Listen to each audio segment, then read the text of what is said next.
Hello everyone, welcome to my another blog. তো অনেকদিন পর তোমাদের সাথে একটা ব্লগ শেয়ার করছি। তো এই যে আমি তো মুক্তারপাড়া বাসায় থাকি, বেবিটাকে মার কাছে রাখি রাত্রেবেলা। তো সকাল সকাল উঠে আমার ডিউটি করতে হয়, একবার বেবির কাছে একবার আমার বাসায়। তো এই যে বাসায় যাচ্ছি, অনেক সকালে ঘুম থেকে উঠেছি, আজকে প্রচণ্ড রোদ ছিল, তাও যাচ্ছিলাম। দেন এই তো একটা সুপার গ্লু কিনে নিলাম, কারণ আজকে মীরার অনেকগুলো খেলনা আমার জোড়া লাগাতে হবে। ও খেলনা কেনে আর ভাঙে, খেলনা কেনে আর ভাঙে। দেন এই যে বাসায় চলে আসলাম, এই যে বাচ্চাটাকে সারপ্রাইজ দেওয়ার জন্য আস্তে আস্তে যাচ্ছিলাম। উনি তো নাচে ব্যস্ত, কারণ উনি নাচ অনেক পছন্দ করে, ও নাচতে অনেক পছন্দ করে। দেন যে দেখলাম ও ভালোই মজা করছিল, আমার মায়ের সাথে নাচছিল, ফোন দেখছিল, খাচ্ছিল, মানে ও ওর মতো হ্যাপি ছিল। দেন আমার কাজ ওকে ডিম সেদ্ধ করে খাওয়ানো, কারণ আমার মায়ের হাতে ডিম সেদ্ধ ও খায় না সকালবেলা। দেন আমি ওর জন্য ডিম সেদ্ধ করলাম এবং ওকে খাওয়ালাম।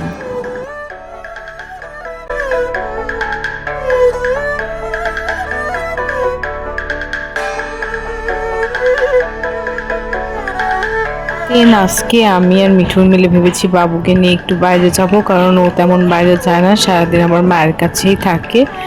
তো এর জন্য একটু রান্নাটা তাড়াতাড়ি সেরে নিয়েছিলাম। পাঙ্গাস মাছ রান্না করছিলাম, যেটা আমার বেবি এবং বেবির বাবার খুবই প্রিয়।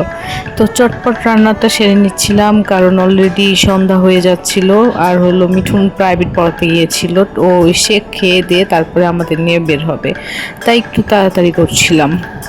আমি তেমন ভালো রান্না করতে পারি না, তবে একটা সত্যি কথা কি, আমার রান্না শেখা আমার শাশুড়ি এবং আমার হাজব্যান্ডের কাছ থেকেই।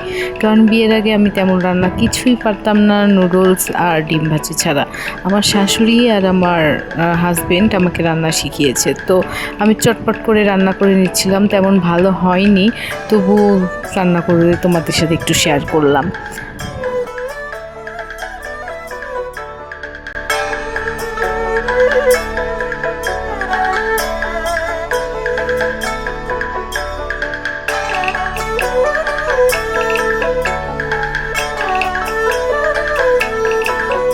দেন আমরা এই যে বাবুকে নিয়ে বের হয়ে পড়েছি।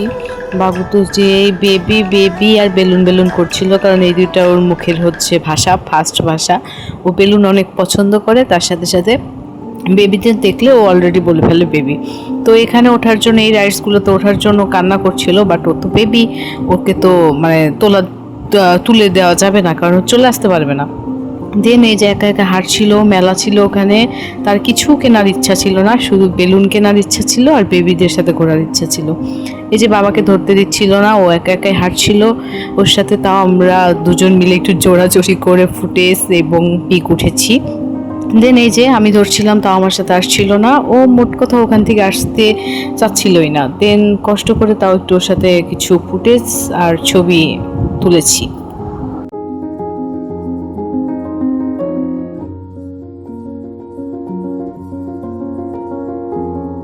তো আজকে ঘোরাঘুরি এই পর্যন্তই শেষ। দেন সে একটা পুতুল কিনেছে তার বেবি, সেই বেবিটা ছাড়া আর অন্য কোনো খেলনা নেবে না।